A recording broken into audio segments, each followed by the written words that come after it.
Members, friends, and the people of Texas, I rise today not as someone who has arrived, but as someone who has been sent. Sent by people who expect their voice to be carried, not replaced.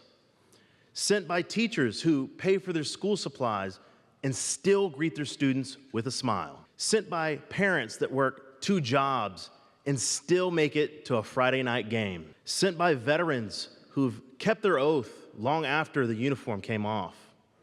Sent by neighbors who may not agree on every issue, but still wave across the yard at sunset. You did not send me here to be comfortable. You sent me here to be useful. In the district I come from, politics is often loud, but rarely is it listening. People spoken about far more than spoken with. When you spend enough nights at kitchen tables, you find out that Texans don't need polished politicians. They need steady hands. Steady enough to applaud wisdom wherever it appears and to stand up to their own side when they forget who they're working for. And the courage to remember that the people who sent us here are not red districts or blue districts. They're families trying to build a life with dignity. Every day, we inherit a state of immense promise, the energy capital of the world, the birthplace of innovation and grit. But promise alone does not pay the electric bill. It does not fund the classroom. It does not fix the road or keep a rural hospital open at 2 a.m. Those things require work, steady, unglamorous work.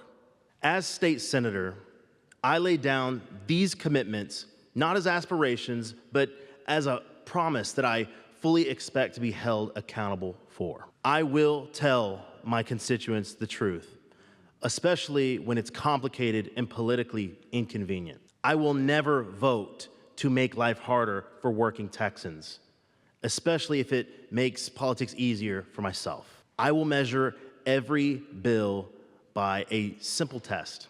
Does it expand freedom and opportunity for ordinary Texans or only offer more power for the powerful? I will protect public education as a cornerstone of this state's future, not a bargaining chip in its political agenda.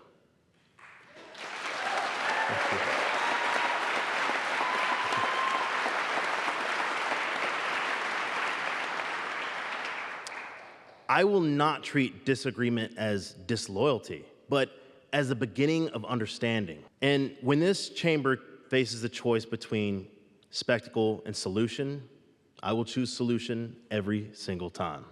We were not elected to perform politics. We were elected to practice self-government, the hard, patient craft of solving problems together. It is my belief that Texans did not ask for a fight. They only ask for a future where a good job can build a good life, where a child's path is determined solely by their effort, where communities feel safe, schools are supported, and opportunity is close enough to touch.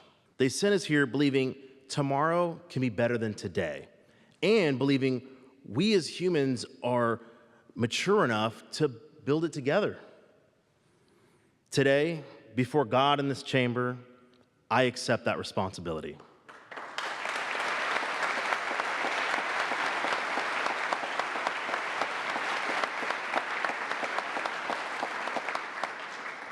I accept it with humility, not about what one person can do, but with absolute confidence in what a body committed to service can accomplish. And it is my hope that history records not what we say we believed, but what we have built together.